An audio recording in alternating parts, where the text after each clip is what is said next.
Araw-araw may pa-premyo at unlawin din po. Thank you po Kuya Sam. Ito po pala yung nabili ko dun sa 500 na napalanunan ko. Thank you po Kuya Sam and God bless po.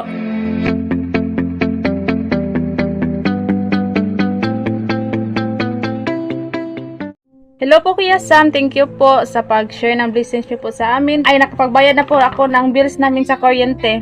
Ito po Kuya Sam, thank you po talaga. At sa mga hindi pa po nakapag-follow kay Kuya Sam, i-follow na po ang kaniyang Facebook page na sam.vlog Tikoy TV at lalo na po ang kaniyang YouTube channel na Kuya Samson 2.0 dahil marami pa pong papremyo. Araw-araw may papremyo at unlawin din po. Thank you po Kuya Sam, yun lang po.